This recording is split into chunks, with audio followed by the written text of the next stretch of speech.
할렐루야. 아멘. 우리 양옆에 계신 또 앞뒤좌우로 계신 여러분들 우리 눈맞춤 하시면서 함께 축복의 인사를 나누실 텐데요.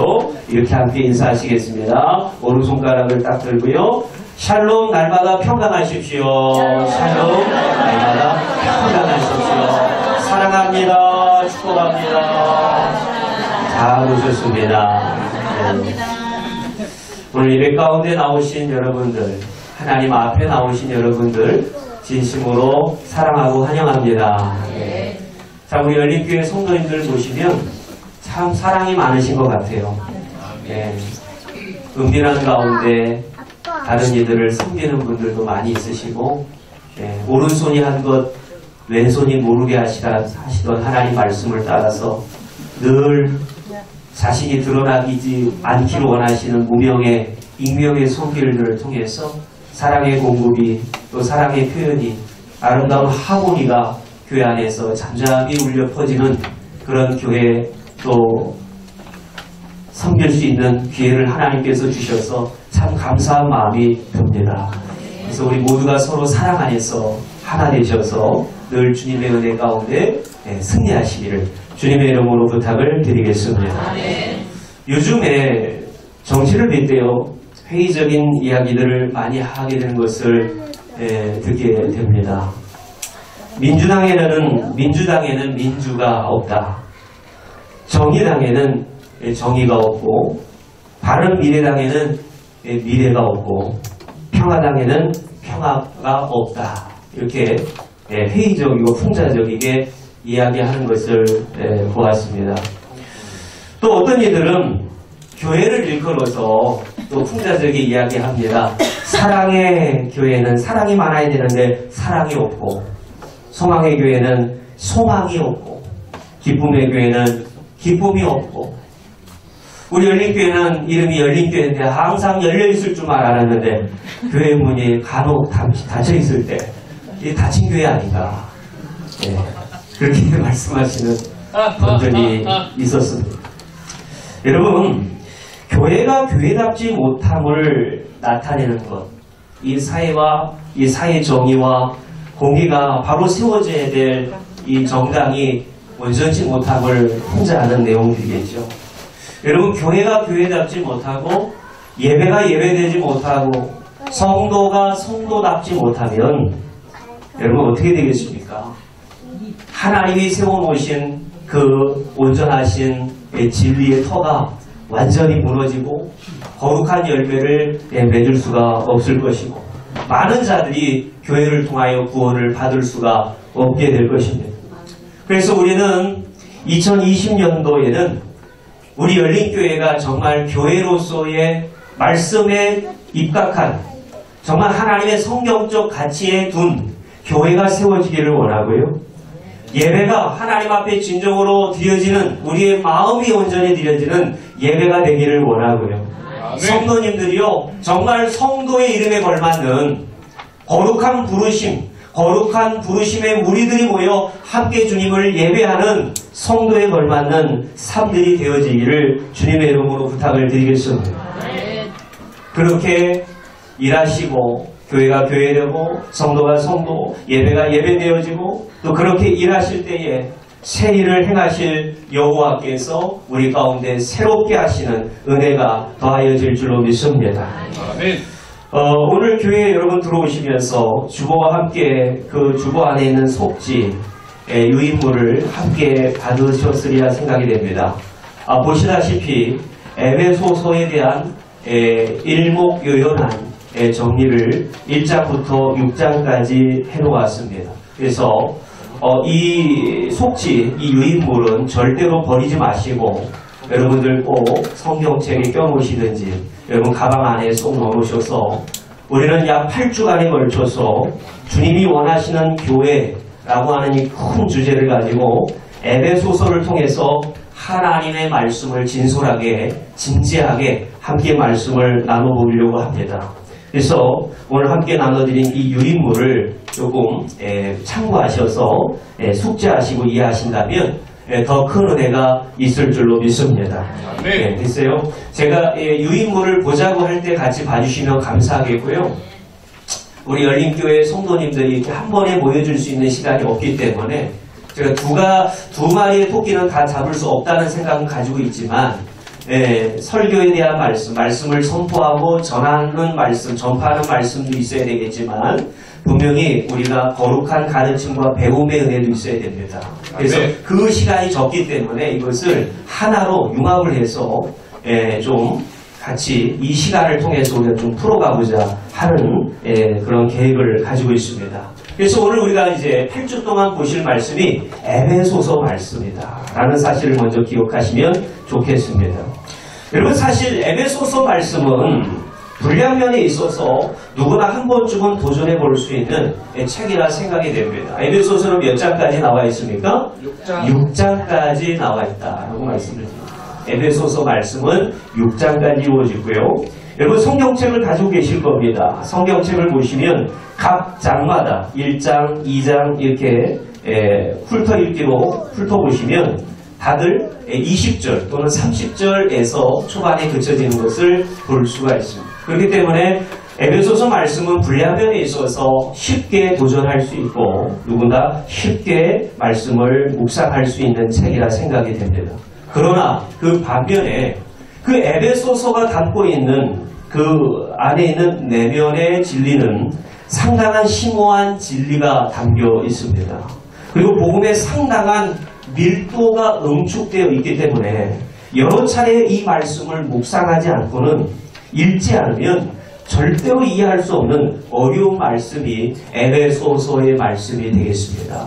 엄청난 복음에 대한 상당한 밀도와 교회에 대한 상당한 심오한 진리의 말씀이 담겨있고 또 에베소서의 말씀은 이 로마서의 말씀 우리가 함께 지난 연도에 벌써 2019년도가 지난 연도가 되어버렸습니다.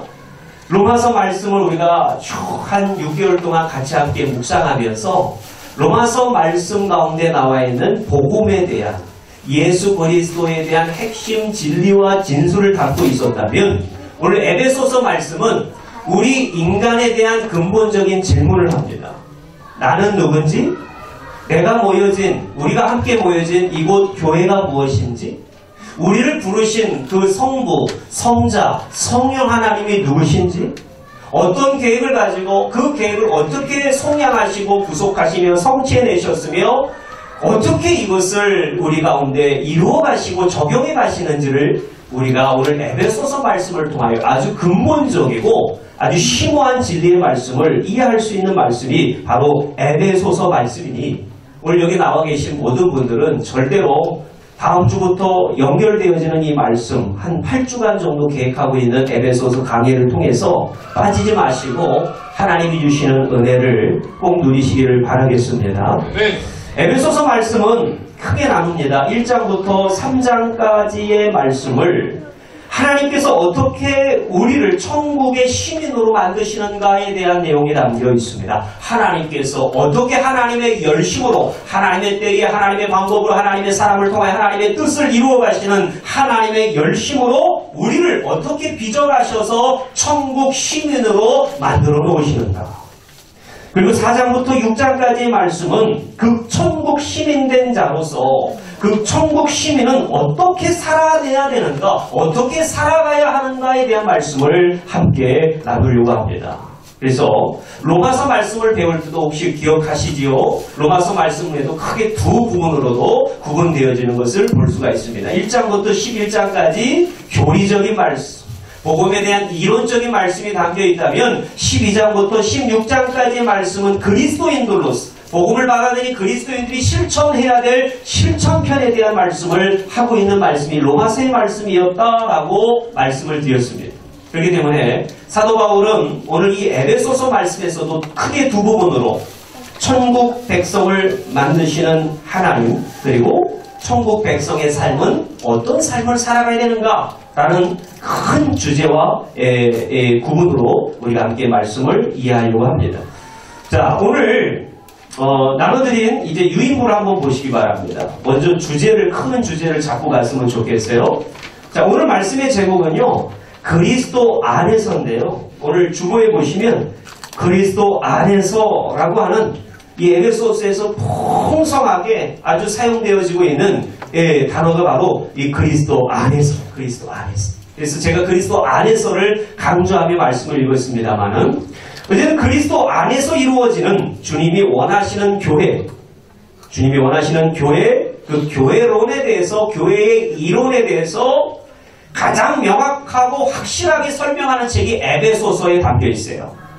다른 어떤 말씀보다도 에베소서의 말씀에는 교회란 무엇인가, 교회로 지음을 받은 내가 누구인가를 설명하고 있는 것이 바로 에베소서에 담겨 있어요. 자, 그렇기 때문에 그 맨 위에 단락에 보시면, 첫 번째 표를 보시면 맨 위에 쪽에 첫 번째 주제가 나와 있습니다. 에베소서의 주제를 한번 같이 읽어보시겠습니다. 시작. 그리스도의 몸, 영광스러운 교회. 그 맨 위에 있어요. 에베소서의 주제는 그리스도의 몸, 그리고 그 가운데 세워져가는 영광스러운 교회의 모습입니다. 사실 여러분 같은 의미죠. 그리스도의 몸이나 주님의 교회나 같은 의미죠. 근데 다르게 설명한 방식이 다르게 설명되어진 것 뿐입니다. 예수 그리스도를 머리로 하여 우리는 몸된 지체들, 각 부분들로서 서로 합체가 되고 하나가 되어서 하나님의 몸, 그리스도의 몸을 이룬 줄로 믿습니다. 아멘. 자, 그리고 그 몸이 결국은 교회다라는 사실이에요. 한 사람 하나님이 택하시고 부르셔서 너는 내 것이라, 너는 내 아들이라, 너는 내 딸이라 하나님께서 우리를 부르시고, 그리고 우리가 함께 모여졌을 때에 아름다운 주님이 기뻐하시는 교회로의 모습을 세워지게 되는 것이며, 뿐만 아니라 그 부르심을 받은 자들이 그 안에 내면에 보이지 않는 무형의 보이지 않는 교회가, 비가시적인 교회가 우리 안에 진정 성전이 주님을 모신, 성령을 모신 그것이 바로 교회가 세워지는 줄로 믿습니다. 아멘. 그 교회들이 모여서 영광스러운 교회를 이루어 가게 되겠죠. 아멘. 자, 그것이 바로 에베소서의 주제입니다. 결국 교회에 대한 이야기를 하고 싶은 거예요. 자, 그렇기 때문에 그 옆에 또 보시면 이 영광스러운 교회를 형성해 나가는 것은 아주 교회를 형성하는 프로세스를 담고 있는 것이 이렇게 7가지의 과정으로 나와 있는데요. 자, 한번 읽어볼게요. 자, 예수 그리스도께서 교회를 세워가시는데 한번 성육신부터 한번 읽어보시겠습니다. 시작. 성육신, 십자가, 부활, 승천, 성령 강림, 교회, 재림.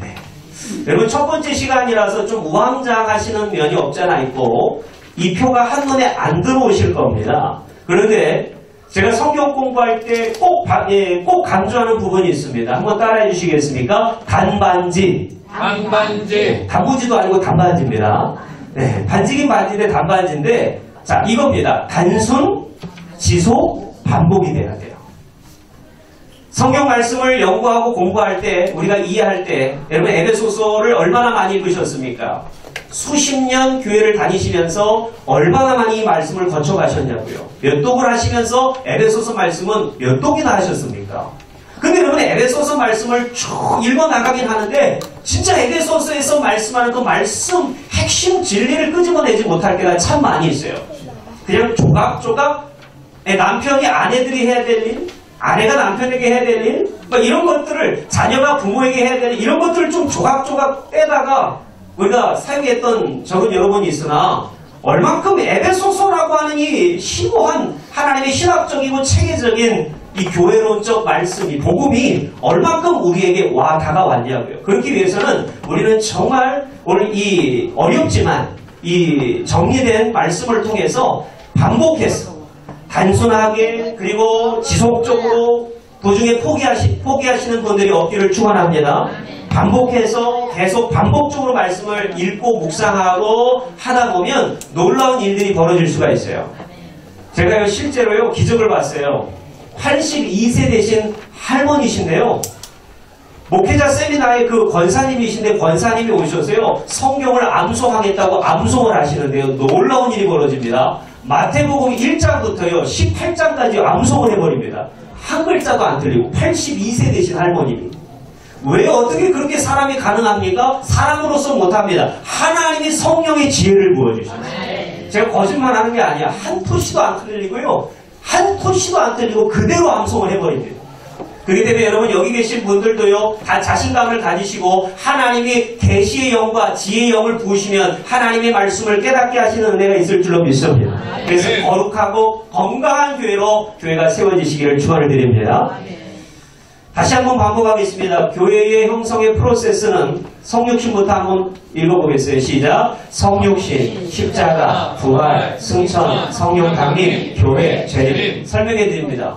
여러분 하나님이 지으신 인간은 처음에 에덴 동산을 창설하시고 하나님 7일 창조를 통하여서 모든 세계를 창조하실 때 하나님이 죄가 있게 창조하셨습니까? 죄가 없이 하나님의 형상으로 인간을 창조하셨습니까?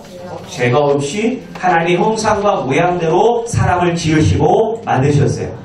그런데 간교한 뱀 가운데 이 사탄을 상징하는 뱀이 여자를 꼬시고 여자가 남자를 함께 동조하여서 하나님이 동산 중앙에 있는 따먹지 말라고 하는 선악과 나무 열매를 따먹음으로 말미암아 그들이 자기 고집, 자기의 자와 자기 견해가 들어왔어요.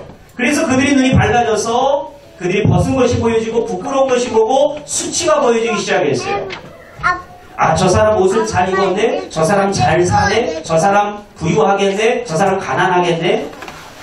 여러분 자기의 견해가 죄 때문에 들어왔다고요. 다른 사람을 판단하고 비판하고 정죄하는 것들, 다른 사람을 견주어 보는 것들이 다 죄로 말미암아 들어오게 됐습니다. 불순종의 결과가 결국 인류 파괴와 인간과 하나님과의 관계에 단절이 오게 됩니다. 하나님을 닮아야 될 인간은 점점점 가면 갈수록 악이 증가가 되는데 악과 죄악과 오염으로 인하여 부패되기 시작합니다. 그래서 첫 번째 사건이 벌어지죠. 아담과 하와가 낳은 가인과 아벨. 이 세상 사람들도 이 가인과 아벨은 압니다. 왜요? 드라마에서 나왔거든요. 가인과 아벨이라고 했어요. 그래서 가인과 아벨에서 아벨이 산제사를 드리고 짐승의 제사를 드렸는데 가인이 시기가 돼서 하나님이 내 제사를 받지 않으셨다 해서 형 가인이 아벨을 죽여버립니다. 그 살인사건이 처음 등장하는 게 창세기 4장에 등장하죠. 여러분 제가 지금 말씀드린 것은 인류가 죄를 범함으로 말미암아 가면 갈수록 좋아지는 것이 아니라 여러분 오늘날 인권을 강조하는 분들 왜 위험하냐면요. 인간 안에 선함이 없어요. 인간 안에 선함이 있다면 여러분 인간을 내버려두고 인권을 존중해주면 그 인간은 선해지는 존재가 될 거예요. 자연인으로서. 그런데 자연인이 인간은 점점 선해지는 것이 아니라 이 안에 있는 죄와 죄성과 오염으로 말미암아 점점 타락하여지는 것이 인간의 본성임을 인정하십니까? 네. 인정 안 하시면 노벤하십시오. 정말 여러분 하나님 말씀을 읽고 하나님 말씀 묵상하고 성령의 인도와 지도 하나님의 조명을 받지 않고서 나는 거룩해질 수 있다 생각하시는 분들은 오늘 이 자리에 앉아있을 필요가 없습니다. 자력 구원이 이루어지기 때문에 그래요. 그렇기 때문에 여러분 오늘날 인권이 강조되어지는 시대 속에서 다시 한번 생각해 봐야 됩니다. 인간이 정말 선하게 태어나는가라는 거죠. 그렇지 않다는 거예요. 인간은 말씀에 의지해서 죄를 범한 인간들은 죄의 유전으로 말미암아 갓난아이도 할지라도요 자기 중심성, 이기성을 가지고 태어납니다. 자기 것, 자기 고집이 있어요. 자기 견해를 가지고 있습니다. 그것이 바로 인간의 실체고 본연의 모습입니다. 자, 그런 인간들이 결국 가야 될 목적지는 지옥입니다. 꺼지지 않는 불지옥. 하나님은 목적지를 불지옥으로 설정해 놓으셨어요.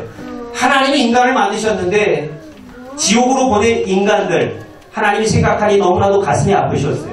그래서 하나님께서 누굴 보내십니까? 하나님이신 하나님의 아들이신 예수님을 인간의 몸을 입고 이 땅에 예수님이 성육신 거룩한 하나님께서 이 땅에 육신을 입고 오셨음을 믿습니다. 예수님이 성육신 하셨어요. 그리고 예수님을 통하여 예수님이 이 땅에 오신 목적은 십자가에 죽으셨어요. 3일 만에 부활하셨어요. 40일 동안 많은 형제 자매들에게 보이셨어요. 가르치셨어요. 그리고 보는 이 앞에서 하늘 승천하셨어요. 승천하시면서 우리에게 보내신 약속의 성령이 있습니다. 성령의 충만함을 받으라 말씀하셨어요. 약속의 성령을 선물로 주셨습니다. 마가의 다락방의 120문도에게 120명에게 성령이 각 사람에게 임하여 있습니다. 각 사람이 불같은 성령을 받고 나서 그곳이 바로 성령이 우리 안에 이제 임재하셔서 그것이 바로 교회가 되어버렸어요.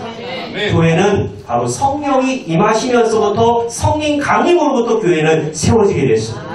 그리고 교회는 뭘 바라보게 됩니까? 주님의 재림을 바라보게 되어집니다. 이게 바로 우리가 에베소서 말씀을 공부하며 우리가 신앙생활함에 있어서 우리가 성도로서 신실한 자들로서 바라보며 나가야 될 목적지가 바로 하나님 아들 되신 예수 그리스도의 재림을 바라보며 나가는 것입니다. 이것이 바로 교회가 만들어지게 된 과정입니다. 자, 그러면 오늘 핵심 구절 가운데서 이 핵심 구절 옆에 보시면 복음의 프로세스가 나와 있는데 복음의 흐름이 담겨 있어요. 자, 하나님, 예수 그리스도, 그리고 교회, 이방인, 세상, 맞물리게까지 나가는 것이 바로 복음의 프로세스입니다. 자, 제가 지금 말씀드린 게 좀 생소하고 좀 우왕좌왕하시는 분들도 있을 수 있어요. 반복할 거예요. 다음 주도 할 거고요. 다다음 주도 할 거고요. 똑같이 할 겁니다. 그렇기 때문에 걱정하지 않으셔도 되고요. 여러분이 주중에 이 말씀 나눠드린 이 유인물을 한번 그냥 어렵더라도 처음부터 끝까지 한번 읽어보시고요. 에베소서 말씀 6장까지 있으니까 한번 2도 2번 정도 읽어보시면 하나님의 말씀을 이해할 수 있는 하나님의 크신 은혜가 더하여질 줄로 믿습니다. 복음의 흐름은 어떻게 이루어집니까? 복음의 프로세스는 바로 성부 하나님으로부터 그 계획하심과 선택하심과 그 하나님의 작정 속에서 결국 예수 그리스도를 성자 예수 그리스도를 이 땅에 보내셔서 그 구속의 사역, 그 구원의 프로세스 사역을 이루셔서 은혜와 속량, 우리의 죄를 주 예수 그리스도의 피값으로 피속량으로 우리의 값을 대신 갚아주시고 지불해 주심으로 말미암아 우리를 죄 없다 하심으로 하나님의 아들 예수 그리스도께서 우리를 구원해내신 줄로 믿습니다. 예수 그리스도를 통하여 구원받은 자들은 교회라 지명을 받게 됩니다. 바로 납니다. 내가 바로 교회입니다. 따라합시다. 내가 바로 교회다. 여러분 교회는요. 내가 바로 교회예요. 다른 곳이 교회가 아니라요. 여러분 그런 일화들이 있지 않습니까? 스펄전 목사님에게 어떤 청년이 찾아와서 제가 정말 좋은 교회를 가고 싶습니다. 너무 많은 교회를 돌아가니까는 다 문제가 있고 다 상처가 있더라고요. 스펄전 목사님 좋은 교회를 나에게 추천해 주십시오. 스펄전 목사님이 하는 얘기가 단 한마디였으면 당신이 그 교회 가는 순간에 그 교회는 더럽혀질 것이고 그 교회는 건강하지 못한 교회가 될 것입니다. 왜요? 그런 생각을 가진 사람이 미꾸라지가 물을 흐트러뜨릴 수 있고 더럽힐 수 있기 때문에 여러분 이 땅의 교회는 다 불완전합니다. 영원하지 않고 무한하지 않는 교회, 불완전한 교회가 이 땅의 교회고 그렇기 때문에 이 땅의 교회는 늘 전투적인 교회로 늘 악과 죄와 공존하는 것이 아니라 싸워가는 전투적인 교회가 돼야 됩니다. 내 자신이 교회입니다. 늘 우리는 나 자신이 거룩함을 유지하기 위해서 교회를 우리가 세워가기 위해서는 우리가 죄악과 싸우고 나와 싸우고 세상과 싸워서 우리가 주의 복음을 따라서 구원의 은혜를 경험해야 될 줄로 압니다. 그래서 나로 그리고 교회가 이방인과 세상과 여러분 여기서 그쳐지는 것이 아닙니다. 여러분 우리 열린교회가요 이렇게 모여서 예배 끝나고 식사도 하고 성도의 친교와 교제도 하고 우리가 웃고 즐겁게 마시고 즐기고 구제하고 선교하고 여기서 그쳐지는 것이 아닙니다. 만물이 오늘 에베소서 말씀 이제 통해서 볼 거예요. 만물이 새롭게 되어지고 만물이 회복되어지는 것을 우리가 추구하며 그곳까지 나가는 것이 바로 복음의 흐름, 구원의 프로세스가 담겨 있다라는 거예요. 피조세계가 오염되고 타락되었어요. 인간이 죄를 범함으로 말미암아. 그렇기 때문에 더럽혀진 피조세계를 회복해야 될 사명이 바로 우리가 예수 그리스도를 만나서 예수 그리스도를 만난 예수 그리스도 안에서 새로워진 자들이 회복해야 될 사명이 만물에게까지 있다는 사실을 기억하시기를 바라겠습니다. 자, 그러면 오늘 본문의 말씀으로 들어갈게요. 이 유인문은 여러분이 한번 읽어보시면 더 은혜가 될 것 같고요. 자, 오늘 1절부터 14절까지 에베소서 1장 1절에서부터 14절까지 말씀을 보게 되어졌었는데요. 오늘 이 말씀은 또 이 안에서 두 부분으로 나눠질 수가 있습니다. 자, 1절에서부터 2절까지 말씀이 오늘 이 에베소서는 서신서, 즉 편지의 글입니다. 편지 형식이기 때문에 편지를 쓴 발신자가 누군지 그리고 이 편지를 받아야 될 수신자가 누군지 그리고 그 인사말이 담겨있는 것이 바로 1절부터 2절까지 나와 있는 말씀입니다. 발신자, 수신자, 그리고 인사말이 1절에서부터 2절까지 담겨 있습니다. 자, 그러면 3절부터 마지막 14절까지의 말씀은 우리가 어떻게 이 많은 절을 이해할까요? 어떻게 이 많은 분량을 이해할까요? 쉽습니다. 단순해야 됩니다. 단순하게 이해하셔야 돼요. 자, 3절부터 14절까지는 한번 따라해 주시겠습니까? 삼위일체 하나님의 은혜. 네, 이게 끝입니다. 자, 우리는 3절부터 14절까지 삼위일체 하나님, 삼위 하나님을 등장하는 것을 볼 수가 있어요. 성부, 성자, 성령 하나님의 은혜를 우리가 보고 오늘 말씀을 맺고, 그리고 1장에 이제 15절부터 19절까지의 말씀은 사도 바울의 기도가 나와 있어요. 부르심의 소망, 기업의 영광의 풍성함을 얻기 위해서 우리에게 베푸시는 능력을 구하는 세 가지 기도가 나오게 되고요.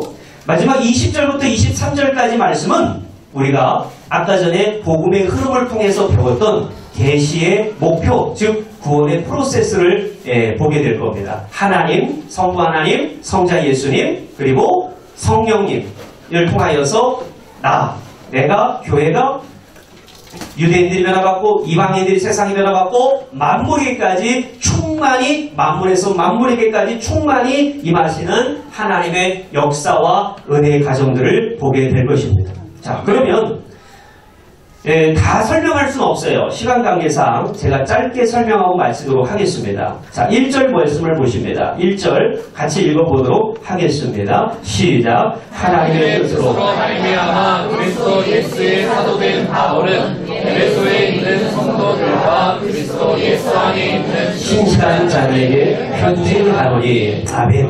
1절에서는 명확하게 누가 이 말씀을 기록하고 이 말씀을 받는 자들이 누군지를 말씀해 놓고 있어요. 그런데 특이한 점은 오늘 사도 바울이 과연 사도인가라는 거예요. 이런 의구심을 가지고 사도 바울의 사도성을 부인하고 사도 바울을 공격할 때에 그의 사도성을 공격하는 이들이 유대인들이나 유대인 그리스도인들 가운데서 많이 있었음을 여러분 아실 겁니다. 여러분, 사도라고 하는 것은 뭐죠? 예수님의 가르침을 받은 자들이에요. 예수님의 제자는 몇 명일까요? 12명이죠. 여러분, 히브리 수는요, 다 상징수를 나타냅니다. 12라고 하는 수는 완전수와 충만한 수를 의미합니다. 그렇기 때문에 이스라엘 백성들을 세워갈 때 야곱의 아들들이 몇 명이죠? 12아들로 알고 있습니다. 12아들, 그 12아들이 12지파가 되었습니다. 그것이 바로 구약에 나타난 이스라엘 백성들을 세워가는 데 있어서 충만하고 완전한 수가 바로 12지파라는 거예요. 신약에 와서는 예수님이 12제자를 부르십니다. 여러분, 수에는 다 상징적 의미가 담겨있다고 말씀드렸습니다. 12제자를 부르신 이유는 충만한 수, 완전한 수를 세우셔서 하나님께서 땅끝 성령 받고 땅끝 복음 증거하라고 제자들을 세우신 줄로 믿습니다. 제자들을 일컬어 사도라 부르게 됩니다. 근데 여러분 생각해 보세요. 제가 여기서 질문을 드리면 시험에 드실 분들이 계시기 때문에 한 분 한 분 질문은 안 드리겠습니다만은, 여러분 예수님의 12제자 가운데 사도 바울이 포함되어 있습니까? 아, 잘하십니다. 여러분, 예수님의 12제자 가운데 사도 바울은 포함이 되어 있지 않습니다. 오히려 예수님이 십자가에 죽으시고 부활 승천하시고 난 뒤에 등장하는 인물이 사도 바울입니다. 즉 예수님과 사도 바울은 시간적 간극을 가지고 있어서 사도 바울은 예수님의 가르침과 예수님의 제자로서의 활동을 하지 않았던 인물로 알려져 있어요. 사도를 일컬어서 헬라어는 아포스텔로스라고 얘기합니다. 아포스텔로스라고 하는 건데 보내심을 받은 자들 이렇게 의미합니다. 보내심을 받은 자들. 12제자들은 다 보내심을 받았어요. 그런데 사도 바울은 자기 스스로가 사도라고 하잖아요. 오늘 말씀에도 사도된 바울은 이렇게 사도를 강조해요. 근데 어떻게 바울은 사도일까라는 거예요. 보내심을 받지 않았는데. 사랑하는 성도 여러분, 사도 바울은 사도행전 말씀을 통하여 우리가 알 수 있듯이 다메섹 길을 가는 도중에 부활의 주님을 만난 줄로 믿습니다. 부활의 주님을 만나고 12제자 가운데 포함되어 있지 않지만 사도 바울을 무슨 사도로 부르셨냐면 이방인의 사도로 부르셨어요. 이방인의 사도를 부르셔서 사도 바울이 이제 이방의 아시아와 그리고 이 유럽과 모든 아프리카 지역에 전 세계 주의 복음이 흘러갈 수 있는 복음의 통로적 역할로 사도 바울을 부르시고 주님께서 보내신 줄로 믿습니다. 그것이 바로 하나님의 뜻으로 말미암았다는 거예요. 사도 바울이 자기가 사도가 되고 싶어서 나 사도된 바울은 이렇게 강조하는 것이 아니에요. 하나님의 뜻으로 내가 부름을 받았고 내가 부활의 주님을 만났다. 그렇기 때문에 나는 주 예수 그리스도의 생명의 복음을 전할 뿐이다. 나의 생명도 조금도 귀한 것으로 아끼지 아니하고 나는 날마다 죽노라. 예수 그리스도만 증거되어집니다. 하나님의 뜻으로 말미암아 사도 바울은 부름받고 보냄을 받았다라는 사실을 우리가 결단코 의심 없이 이해해야 될 줄로 믿고요. 오늘 이 말씀을 받는 수신자들은 두 가지의 표현으로 등장합니다. 첫 번째 성도들과 그리고 그리스도 안에 있는 신실한 자들을 이렇게 표현합니다.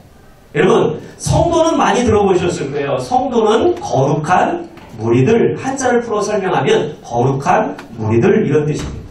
오늘 여기 모이신 분들이 거룩한 모임, 거룩한 성도의 모습인 줄로 믿습니다. 그리고 또 우리를 향한 하나님의 그 축복의 호칭은 신실한 자들. 이 신실한 자들이라고 하는 것은 거짓과 속임과 거리가 멀죠. 정직한 마음으로 하나님의 말씀을 받아 살아가는 신실한 자들. 정말 거룩한 마음으로 진실되게 살아가고자 하는 자들이 바로 하나님께서 우리 말씀을 듣기를 원하시는 자들인 줄로 믿습니다.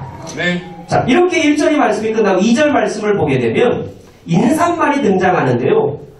하나님 우리 아버지와 주 예수 그리스도로부터 이 은혜와 평강은요. 사도 바울이 13서신서에 있어서 빼놓지 않고 등장하는 단어입니다. 은혜와 평강.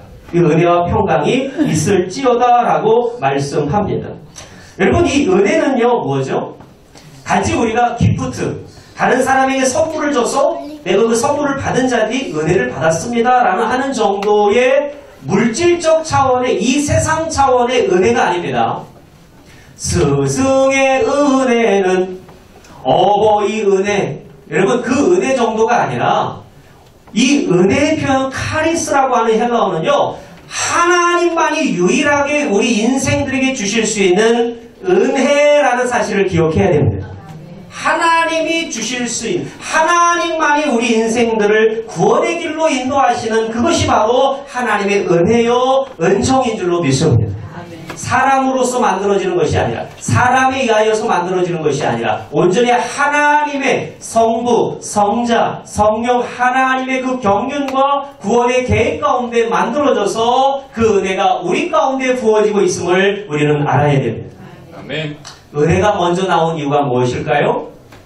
평강은 절대로 은혜 없이 이루어지는 평강은 없기 때문입니다. 아멘. 하나님의 이 은혜가 있어야지만이 우리에게는 평강으로 마지막 결과를 얻게 됩니다. 기독교의 시작은 은혜로 시작해서 그 결과는 평강으로 결과가 지어지게 되어 있기 때문에 평강이 은혜보다 뒤에 나오게 되는 거예요. 하나님의 은혜가 부어졌습니다. 여러분 우리 자신 한번 돌아보세요. 하나님의 은혜 없이 어떻게 우리가 이 자리에 앉을 수 있겠습니까? 어떻게 하나님 앞에 예배할 수가 있겠습니까? 날 죄에서 건지시고 구원하신 하나님의 은혜와 기쁨의 감격으로 오늘 이 시간에 예배하는 줄로 믿습니다. 그 은혜가 있다면 오늘 우리 가운데 하나님이 그때 비로소 주시는 평강이 임하는 줄로 믿습니다. 이 평강은 세상에서 대박이 나고 소위 잘되고 진급을 하고 이 세상에서 말하는 물질적 세계관 속에서 얘기하는 평강이 아닙니다. 아름다운 클래식 음악을 들으면서 마음의 안정을 얻고 평화를 누리는 그 평강이 아닙니다.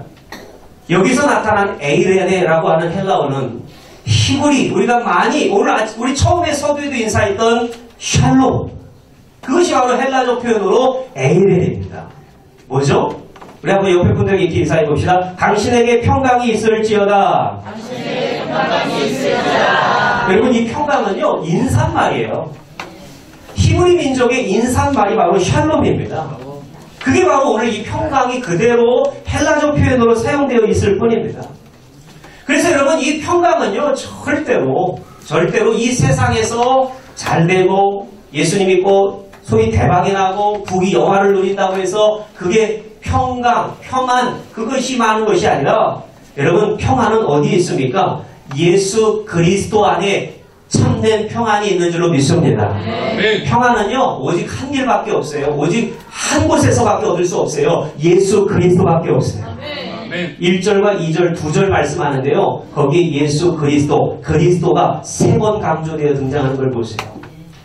여러분, 예수님이라고 하는 것은 인성을 강조하고 그리스도라고 하는 것은 사역을 강조하는, 직분을 강조하는 의미인 것을 아시죠?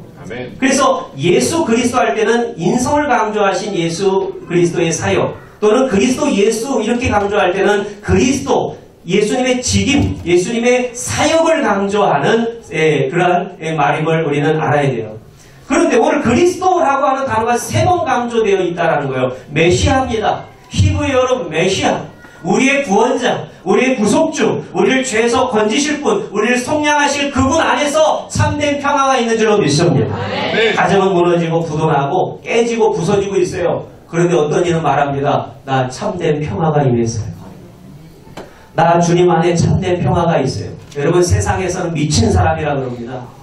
그런데 이 평화가 세상이 주는 평화와 같지 아니하기 때문에 오늘 이 진짜 성도와 신실한 자들은 가정이 깨지고 직장에서 거덜이 나고 사업이 부도가 났음에도 불구하고 주님 안에서 진짜 평강을 찾았어요라고 고백을 합니다. 한번 보실까요? 요한복음 14장 28절 말씀에 한번 보시면, 요한복음 14장 27절 말씀에 우리 예수님 말씀하십니다. 한번 읽어봅니다. 앞에 있어요. 시작. 평안을 너희에게 끼치노니 곧 나의 평안을 너희에게 주노라. 내가 너희에게 주는 것은 세상이 주는 것과 같이 아니하니라. 너희는 마음에 근심하지도 말고 두려워하지도 말라. 아멘. 오늘 예수님이 하신 말씀입니다. 예수님이 주시는 평화는 여러분 이 세상이 주는 것과 같지 않습니다. 주님 안에 있을 때 우리는 근심하지도 않고 두려워하지도 아니합니다. 참 안전한 가운데 거할 수 있게 되는 줄로 믿습니다. 이것이 바로 은혜와 평강입니다. 오늘날 너무나도 많은 세상에서 거짓 평화를 의미합니다. 거짓 평화를 이야기합니다. 너 조금만 노력해서 좋은 학교 또 좋은 직장에 취업하면 좋아질 거야, 더 나아질 거야 라고 우리를 달콤한 말로 우리를 유혹합니다.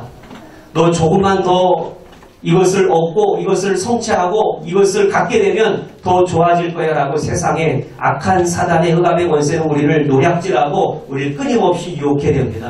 여러분, 그곳에 참된 평안은 없습니다. 절대로 속지 마십시오. 오직 예수님 안에 참 평화가 있음을 믿으시기를 바랍니다. 3절부터 14절까지 말씀은 다음 주에 같이 이어서 연결해서 말씀을 드리도록 하겠습니다. 짧게 서론적 부분만 말씀을 드리면 3절부터 6절까지 말씀은 성부 하나님의 우리를 향하신 선택과 예정에 대한 말씀이 담겨 있습니다. 7절에서부터 12절까지의 말씀은 성자 예수님의 우리를 향한 은혜와 값없이 우리를 의롭다 하신 속량, 그러니까 대신 빚을 갚아주신 거예요. 억만금을 진 우리가 우리의 빚을 대신 청산해 주신 속량의 은혜가 담겨 있고요. 13절부터 14절까지 말씀은 성령 하나님, 지금도 우리 가운데 운행해 가시는 성령 하나님의 인치심, 도장을 찍으셨다라는 거예요. 여러분, 우리는 하나님 나라에 들어갈 천국 백성임을 도장을 찍어주신 분이 성령 하나님, 그리고 보증하신 분이 성령 하나님의 역사와 사역들이 등장합니다. 그래서 여러분, 다음 주에 말씀을 성부, 성자, 성령 하나님의 사역에 대해서 함께 말씀을 이어가며 연결하며 말씀드리도록 하겠습니다. 기도합니다. 하나님, 오늘 주신 말씀을 듣고 깨달아 하나님 아들 되신 예수 그리스도를 통하여 그리스도 안에서 참 평화와 은혜가 우리 가운데 주어지기를 원합니다. 하나님 부르심의 소망을 따라 하나님이 원하시는 구원의 모습들로 변모되어지고 성화되어지고 하나님의 형상을 회복해 나갈 수 있도록 붙들어 주옵소서. 감사하며 예수 그리스도의 이름 받들어 기도 올리옵나이다. 아멘.